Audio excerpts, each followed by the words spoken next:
Oke, Sobat Cegah dimanapun Anda berada, Assalamualaikum warahmatullahi wabarakatuh. Kembali lagi bersama kami di Badan Narkotika Nasional Kabupaten Bima. Untuk hari ini kita akan mengadakan podcast, jadi suasananya lebih natural, lebih alami. Kalau kemarin-kemarin kita berada di ruangan, tapi ini berada di outdoor gitu ya, supaya lebih mencintai dengan alam. Ya. Apaan itu, Pak? Kali ini saya menghadirkan narasumber yang sangat luar biasa. Jadi narasumber anak muda yang energik.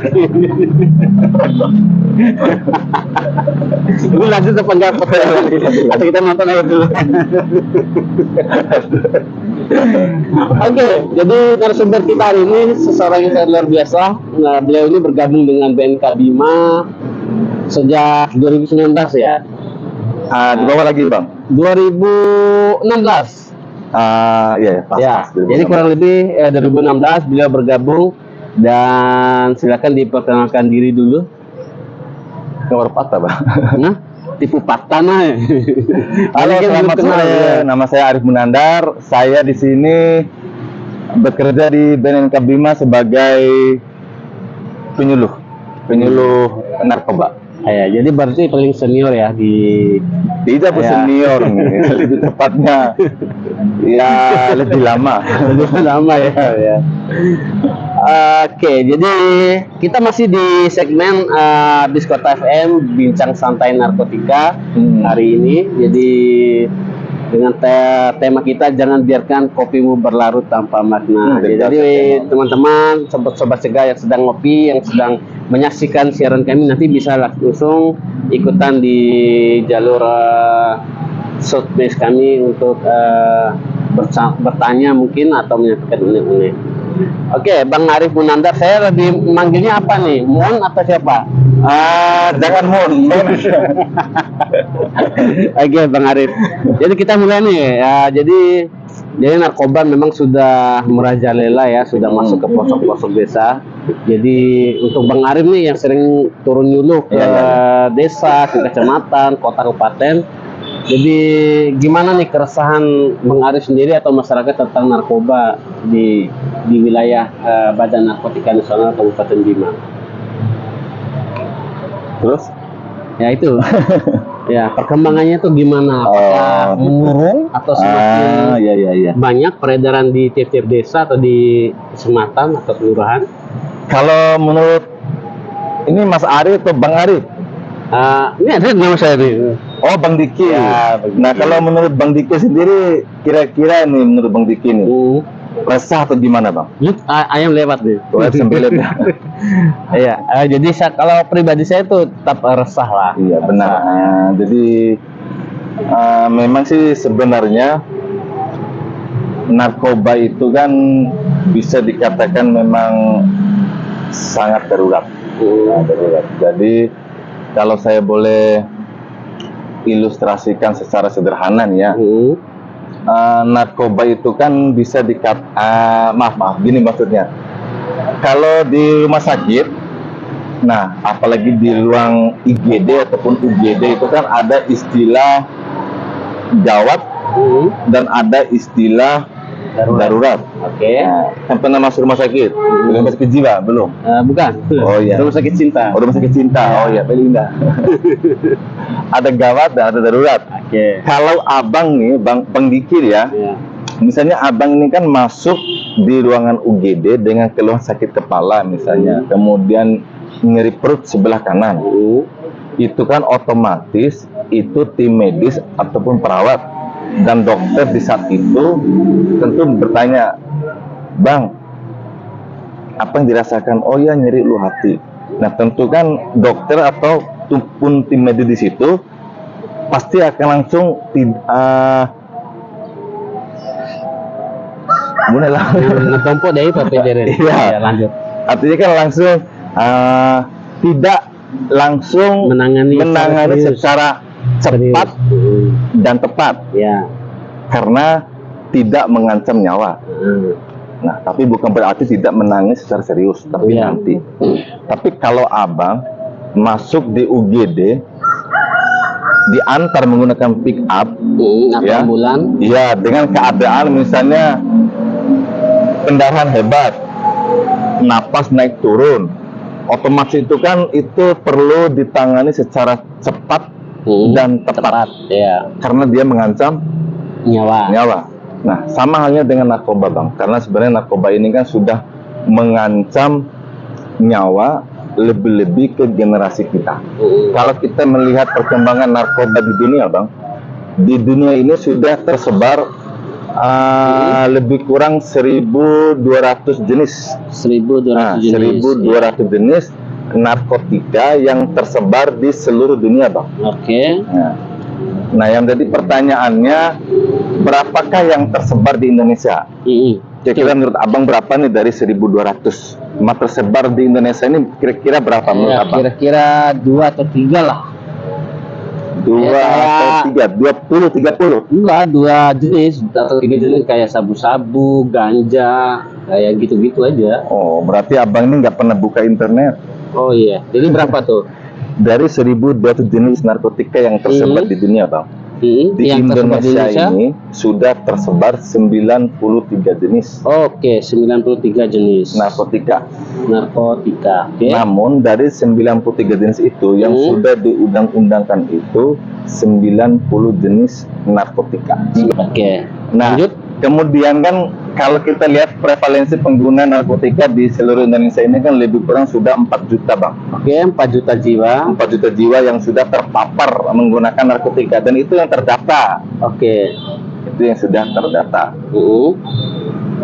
Kalau khususnya di NTB misalnya, sudah berapa kira-kira? Khusus di wilayah Nusa Tenggara Barat kira-kira. Kalau di Kota Bima atau Nusa Tenggara Barat? Nusa Tenggara Barat dulu. Kalau Nusa gini, Bang, secara keseluruhan ya. Oh iya, jadi begini, Bang, kalau untuk kita mengetahui jumlah sebenarnya ini ya, jumlah yang terpapar menggunakan narkoba itu sebenarnya sulit juga. Selama ini kan yang kita lakukan dari BNN ya, untuk mengetahui jumlah itu rata-rata berdasarkan dari rehabilitasi. Dari rehabilitasi. Iya, rehabilitasi, rawat jalan ataupun rawat inap. Oke, lanjut. Nah, rehabilitasi itu kan yang datang ada dari hasil penangkapan, ada dari datang dengan sukarela. Sukarela itu artinya dia sudah sadar, sudah terpapar menggunakan narkoba dengan berbagai kerugian materi ataupun fisiknya dia sendiri. Untuk itu dia sadar untuk tidak lagi menggunakan narkoba, namun perlu beberapa lembaga yang profesional untuk memulihkan yang bersangkutan agar tidak lagi menggunakan narkoba. Oke, Sobat Cegah, itu ya dari pemaparan dari narasumber kita. Selanjutnya kita masuk ke pertanyaan berikut. Jadi gini nih Bang Arif, orang makan narkoba tuh kan pasti otaknya tuh rusak. Jadi sebenarnya bagaimana sih narkoba ini mempengaruhi atau merusak otak para pengguna narkoba tuh Bang Arif? Oh, otak. Ya, otaknya. Otak. Orang takal. Otak itu begini, Bang. Otak itu kalau ada, bisa sederhanakan ya. Otak ini kan kalau di pemerintah itu ibaratkan kepala daerah, presidennya lah, atau wali kotanya gitu, Bang. Kalau wali kotanya rusak, wali kotanya kacau, otomatis bawahannya juga kacau OPD di bawahnya ya, dan bawahannya itu tidak bisa bekerja secara maksimal karena tidak adanya wali kota. Jadi tidak maksimal garis koordinasinya antara bawahan ke wali kota, ataupun wali kota tidak mampu memberikan sebuah perintah ke bawahannya, karena satu sisi wali kotanya juga ini rusak. Nah, sama halnya dengan organ tubuh kita, yang mengendalikan kita ini kan adalah otak. Cuman yang perlu kita pahami itu, otak itu kan dibagi dua. Otak kanan dan otak kiri. Oh, salah. Apa tuh? Otak besar, otak kecil. Salah. Atau otak-otak ini yang dijual mama. Salah. Yang benar itu otak itu dibagi dua. Ada otak besar dan otak kecil. Nah, otak bagian kanan itu, Bang, itu untuk mengendalikan organ tubuh kita bagian kiri. Oh, jadi kebalikan ya? Ya, jadi Oke. kalau otak bagian kiri itu untuk Mengendalikan mengendalikan yang motorik kanan, bagian sebelah kanan. kanan. Oke. Cuman tidak hanya terganggu pada otak saja sih Bang. Lebih tepatnya itu ada gangguan saraf juga. Nah, ada gangguan saraf juga. Abang tahu nggak saraf apa aja? Saraf motorik, Saraf terus, skotorik, terus diskotorik pun ya? dan hajitorik. Oh, sorry. Serta coba tulis aja Bang ya. Oke ya. Saya biasanya kalau berbicara itu sambil menulis. Oke. Gampang gini Bang. Saraf itu ada 4. Yang pertama itu gangguan saraf sensorik. Sensorik. Oke. Ya, gangguan saraf sensorik itu jika orang menggunakan narkoba jenis apapun, ya, narkoba jenis apapun, maka akan mengakibatkan gangguan saraf sensorik. Sensorik. Oke. Salah satunya mati rasa atau kebas. Kebas. Oke. Mati rasa Bang. Iya. Ya, mati rasa. Tapi cinta mungkin masih. Masih Oh, tetap masih. itu. Kemudian kebutaan Bang. Oke, kebutaan. Nah, kebutaan. Nah, kemudian selain dari gangguan saraf sensorik, Bang, ada juga gangguan saraf motorik. Motorik. Tadi kan sensorik. Nah, sensor itu kan iya. Ya. Kemudian yang kedua ini motorik. Motorik. Motorik itu gangguan pada akan mengakibatkan tremor. Kalau bahasa Bimanya itu II atau ludus rumbu Bang. Ya, tremor. Kemudian selain dari sensori tadi, kemudian tadi yang kedua motorik, yang ketiga itu gangguan saraf otonom. Otonom. Ya, gangguan saraf otonom seperti jantung berdebar, kemudian keringat berlebihan, ya, kemudian kelainan jantung. Kelainan jantung. Bukan jantung pisang, jantung manusia, ya. Kemudian setelah dari gangguan saraf otonom, ada juga ini gangguan saraf vegetatif. Nah, gangguan saraf vegetatif itu antara lain sulit mengenali emosi diri, ya. Kemudian yang kedua itu rasa cemas dan takut yang berlebihan. Oke, ya. Atau dalam kurung itu halusinasi, Bang. Nah, kemudian kalau kita bicara otak Bang, otak itu kan mempunyai fungsi Bang. Itu Bang Arif, itu Arif Rahman. Ini baru kelihatan Arif Rahman. Lihat dari mana? Ini dari mana nih? Ini harus kita usut tuntas nih habis ini Arif Rahman ini. Otak besar, lanjut Bang. Otak besar, kemudian otak kecil. Ketika orang itu menggunakan narkoba jenis apapun, ya, dengan pemakaian jangka pendek ataupun jangka panjang, akan mengakibatkan kerusakan pada otak besar. Salah satunya karena kan otak besar itu mempunyai fungsi sebenarnya. Fungsi yang pertama itu untuk mengendalikan ucapan, ya. Yang kedua mengendalikan perilaku. Yang ketiga mengendalikan emosi, yang keempat mengendalikan kepribadian, ya. Yang kelima pemecahan masalah. Nah, kemudian selain itu otak besar ini juga tujuannya untuk mengendalikan rasa nyeri Bang. Nyeri, suhu, ingatan, kemudian bicara. Oke. Nah, angkut umpoi tadi. Ya. Paham ya? Paham ya. Ya. Kemudian otak kecil Bang. Ya. Hari siapa Bang? Saya diundang bodas saya podcast jaga dalam sampai per. Otak kecil Bang. Oke. Otak kecil itu untuk menjaga keseimbangan. Ya, kemudian otak kecil juga ini Bang untuk bisa menulis Bang. Menulis dan menggambar dan melukis. Ya, itu kedua fungsi dari otak besar dan Otak kecil tadi ya. Otak kecil itu. Nah, di otak kita ini Bang kan ada namanya memproduksi namanya dopamin kalau nggak salah. Nah, untuk memproduksi dopamin secara apa ya? Secara sederhanakan itu netralnya atau sahnya itu atau maksimalnya itu cuma 70%. 70%. Nah, cuma 70%. Jadi ketika orang menggunakan narkoba jenis sabu ataupun ekstasi dan lain-lain, dopamin kita itu akan memproduksi di luar dari 70%, jadi 100%. Kalau berarti lebih banyak ya? Iya, jadi ketika dopamin itu lebih tinggi, maka akan terjadi Yang pertama tadi bang, Hmm. jantung berdebar, gangguan motorik halus, sulit mengendalikan emosi, rasa cemas dan takut yang berlebihan, atau halusinasi. Mama tahu halusinasi bang? Halusinasi itu apa ya?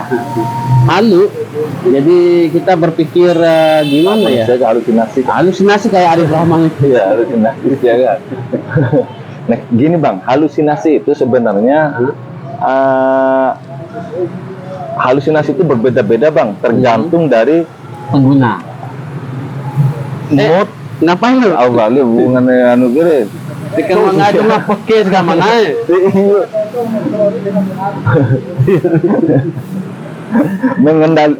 Usahakan deh. Halusinasi Halusinasi itu berbeda-beda, tergantung dari mood seseorang itu sendiri ketika dia menggunakan ganja. Nah, Contoh bang, misalnya saya ini menggunakan ganja di saat saya ini mempunyai rasa yang tidak bisa menahan emosi diri, habis putus sama pacar mungkin, iya. atau mungkin abah yang sudah berkeluarga, berkelahi sama Istri misalnya, jadi, ya ada masalah rumah tangga. atau berkelahi sama temannya nih, teman kantornya mungkin, Iya. atau teman sisanya di luar misalnya ya. Jadi ketika Anda menggunakan ganja di saat emosi tidak stabil, rasa marah itu ada. Kalau dihadem tuh gitu. Iya. Karena dendam ya, gitu kan, udah pakai ganja di saat posisi lagi marah, ya emosi berlebihan, itu terjadinya adanya pembunuhan. Kemudian ada lagi yang sekarang bacok istri, bacok suami, kemudian ada bunuh teman sendiri, itu karena kadang lagi emosi saat itu. Iya, terpengaruh oleh narkotika Iya. tadi ya. Beda halnya dengan ketika dia menggunakan narkoba itu di saat dia lagi Happy misalnya. happy misalnya. Jadi ya terbawa happy, tertawa berbahak-bahak, euforia yang berlebihan. Jadi seperti itu. Kadang orang lagi sedih dia pakai, ya udah dia bawaannya nangis terus, murung terus, kemudian bengong, kemudian melamun. Itu karena dia moodnya saat itu lagi sedih. Iya. Jadi seperti Tergantung itu, Pak. suasana hati. Iya benar. Oke, ternyata memang bahaya juga kalau kita menggunakan narkoba ya ternyata ya. Jadi gini bang, saya pengen tanya nih terakhir. Jadi kira-kira apa usaha BNN nih untuk mengurangi peredaran narkotika misalnya? Usaha BNN. Ya. BNN itu kan mempunyai dia tupoksi sebenarnya ya. Tupoksi ada yang namanya untuk pencegahan. Ini Ya. ada sederhanakan aja ya. Pencegahan, kemudian ada pemberdayaan masyarakat, kemudian ada rehabilitasi, kemudian ada penindakan ataupun pemberantasan. Kalau di bidang saya nih ya, atau enggak ada ya? Iya. Sia diundang mentor ya, jaga kalau kan sampai. Ada, kalau di bidang saya ini ada namanya pencegahan. Ya, ada pencegahan. Jadi sosialisasi bahaya narkoba di setiap kelompok masyarakat ataupun instansi pemerintahan, ataupun di instansi pendidikan, Bang. Penyuluhan ini setiap hari. Jadi seluruh SD di Kota Bima, kemudian SMP di Kota Bima, kemudian SMA, belum lagi ada undangan-undangan perguruan tinggi yang melaksanakan KKN di luar Bima, di desa-desa, itu pasti mengundang BNN untuk memberikan sosialisasi bahaya narkoba. Kemudian selain dari sosialisasi, Bang, di P2M itu, di bidang pencegahan itu ada namanya kegiatan rapat koordinasi, kemudian ada asistensi, kemudian ada workshop, kemudian ada rapat kerja, kemudian rapat koordinasi. Nah, beberapa kegiatan ini kita mengundang beberapa instansi terkait ataupun lembaga terkait, baik dari unsur pendidikan, baik dari unsur pemerintahan, baik dari unsur swasta. Itu kita mengundang untuk menghadiri kegiatan-kegiatan yang saya sebutkan tadi. Dan narasumbernya pun bukan dari BNN saja, Bang. Dari mana aja tuh kira-kira? Selain dari BNN, Bang, narasumber yang dihadirkan itu antara lain satu, ada kejaksaan. Ya, kemudian dua itu dari kepolisian. Kemudian yang ketiga dari pemerintah daerah. dari pemerintah daerah seringkali itu yang kita undang itu dari Kesbangpol, mitranya BNN. Kemudian ada apa ya? DPOM. TWM. Nah, mereka kan menyampaikan apa yang bisa dilakukan oleh peserta yang hadir untuk membantu BNN dalam hal mencegah narkoba di lingkungannya sendiri. Misalnya kita undang dari sekolah, nah dengan mendengar pemaparan materi dari beberapa narasumber tadi, diupayakan dia itu bisa membantu BNN di lingkungannya sendiri, Bang. Misalnya bisa melaksanakan sosialisasi, kemudian ada mendirikan satgas anti narkoba, kemudian bisa melakukan tes urin bagi siswanya, bagi mahasiswanya, ataupun bagi pegawainya sendiri. Nah, selain itu, Bang, kita juga ini ada melaksanakan kegiatan RTS. RTS apa itu? RTS itu remaja teman sebaya. Jadi yang kita undang itu adalah beberapa siswa di sekolah tersebut. Misalnya dari SMP 1, SMP 2 kita undang beberapa siswanya, Bang. Tapi itu bukan siswa sembarangan, tapi siswa-siswa yang bisa mempengaruhi temannya sendiri di lingkungan sekolahnya, misalnya pramuka atau ketua OSIS-nya. Iya, jadi tugasnya dia itu, Bang, perpanjangan tangan dari BNN. Misalnya nih ada dari temannya di sekolah ada ciri-ciri menggunakan narkoba atau ketergantungan narkoba, dan tugasnya dia tuh di situ. Jadi bisa mencari tahu kebenarannya apakah dia ini menggunakan narkoba atau tidak. Nah, habis itu dia berkonsultasi dengan pembinanya, Bang. Oke. Iya, pembina dari remaja teman sebaya. Mereka ini mencari tahu nih, misalnya si Kelai ya si Kelai ini menggunakan narkoba atau bla bla bla. Ya udah kita cari jalan keluarnya, bagaimana anak tersebut agar tidak lagi menggunakan narkoba dengan konsultasi dengan BNN. Jadi seperti itu, Bang. Oke, terakhir nih Bang Arif, karena waktu juga sudah tidak memungkinkan. Ya, pesan nih terakhir atau closing statement dari Bang Arif untuk Sobat Cegah yang sedang menonton pada sore hari ini. Oke, untuk teman-teman Sobat Cegah, bagi yang belum menggunakan narkoba, kalau bisa dipertahankan. Ya. Bagi yang terlanjur menggunakan narkoba dan sulit untuk pulih, silakan datang langsung ke kantor BNN Kabupaten Bima untuk dilakukan proses rehabilitasi. Jadi seperti itu, Bang. Oke. Itu dia Sobat Cegah. Jadi sampai di sini dulu kebersamaan kita untuk hari ini di Biskota FM Bincang Santai Narkotika. Jadi jangan biarkan kopimu berlarut tanpa makna. Jadi kesimpulannya adalah apabila ada keluarga atau teman Anda yang sudah menggunakan narkoba, silakan datang rehab ke kantor BNN gratis dan tidak diproses hukum. Baik, terima kasih sekali lagi kami sampaikan kepada Sobat Cegah. Jangan lupa untuk tetap mengikuti semua sosial media kami, Instagram maupun Facebook. Terima kasih Bang Arif sudah menjadi narasumber. Kita akan jumpa lain kali. Saya pamit undur. Arif dan Iki. Assalamualaikum warahmatullahi wabarakatuh.